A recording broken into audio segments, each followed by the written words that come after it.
René adorait vivre chez eux.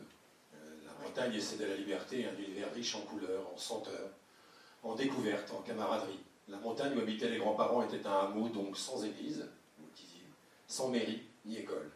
C'était, disait René, la République des chiens, car ils s'y trouvaient nombreux et nourris par tous. Ils n'appartenaient à personne. Voilà. Alors là, c'est les grands-parents qu'on voit en photo. Oui. Alors, René, en fin de compte, débute la vie, mais part assez vite, apparemment. Oui, alors il n'est pas resté très longtemps à la montagne, puisque son père est parti travailler en Sarthe, enfin non, d'abord à Paris, à Billancourt, mais il y revenait pendant toutes les vacances. Oui. Et ces périodes ont été vraiment essentielles pour lui. Alors, il y a une petite histoire. Comment quand il revenait de vacances, c'était le Parisien qui venait chez les grands-parents? Comment Voilà. on l'appelait? Donc à l'époque, on l'appelait Parigot-Gros-Bec. Et il n'a jamais su pourquoi on l'appelait Parigot-Gros-Bec. Mais moi, je sais pourquoi. Alors vas-y. René, surnommé Parigot-Gros-Bec ou de Noir, comme son grand-père, porteur de galoches, alors que les autres avaient des sabots. Il jouait au foot avec passion, devenu très vite le stratège et le chef de la bande ouvrière. L'équipe adverse était évidemment celle du curé et des gens de droite. Au plaisir sportif de gagner un match, s'ajoutait le bonheur d'avoir réduit à néant l'adversaire. Première ébauche de militantisme. Ça, on se pose la question. Oui, bah, sans doute, parce que cette période aussi inscrit vraiment René dans le monde ouvrier.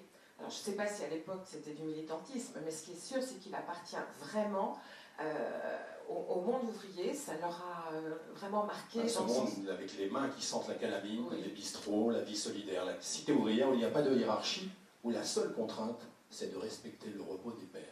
Voilà, c'était tout à fait ce qu'il décrivait, sans hiérarchie. Alors, pendant la guerre, il va revenir chez les grands-parents. Oui. Là, je crois que c'était dans l'école primaire d'Azazac. Oui. Oui, apparemment, d'après nos recherches. Et puis, pendant la guerre, il remonte à Paris parce que ses parents habitent là-bas. Ils habitent à Sèvres, exactement. Oui. Et on a eu le plaisir, tous les deux, Anne-Marie, d'aller rencontrer celle qui était sa petite copine. Alors, elle va venir nous rejoindre tout à l'heure. Restez assise, restez assise.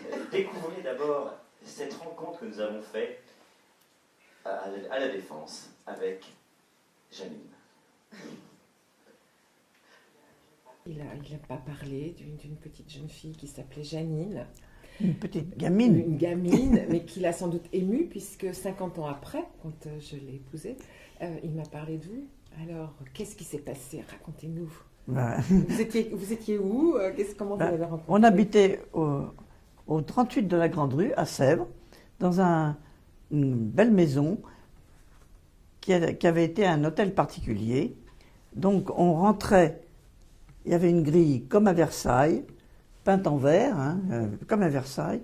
Ensuite un escalier en pierre, ensuite 2 jardins terrasses, et ensuite un escalier à fer à cheval. Là, Madame le capitaine, la maman, grande belle femme, hein, bien habillée.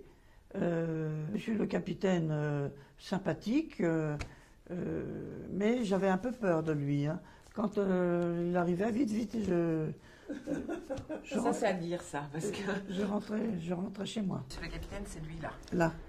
Voilà. Et il avait les cheveux tout frisés comme René après. On allait en classe ensemble, sauf que à l'époque, les garçons avaient leur classe et nous, les filles, c'était pas mélangé à l'époque. L'aîné travaillait très bien. Il était toujours dans les premiers. Ça d'ailleurs, ça m'énervait parce que moi j'étais dans les premiers, mais pas première. À la mairie de Sèvres, il y avait une bibliothèque au dernier étage et vraiment la personne qui s'en occupait était vraiment très, très, très gentille avec les enfants. Elle nous donnait des bouquins pour notre âge. On s'échangeait les bouquins quand on était gamin. Donc lui, Jules Verne, et puis moi, la comtesse de Ségur. Et il trouvait que mes bouquins de la comtesse de Ségur, c'était un peu nunuche. On s'inventait des histoires. On jouait... lui, il était le comte de Monte Cristo et moi, j'étais le duc de la Rochefoucauld. Si on s'ennuyait, il disait « À quoi? Qu'est-ce qu'on va faire?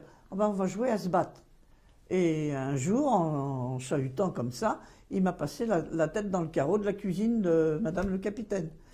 Et une année, on est allé à Quiberon. Et à Quiberon, comme les capitaines étaient à Hennebont, on est allé passer un week-end de jour chez la grand-mère. Et là, la grand-mère nous a reçus en bretonne, la coiffe, le pantalon. Et je me souviens... La grande robe. Oui.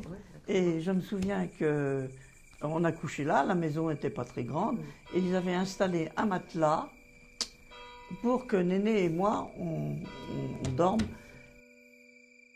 Merci d'être là, Janine, pour votre copain René. Hein, et ça nous touche particulièrement de vous avoir avec nous.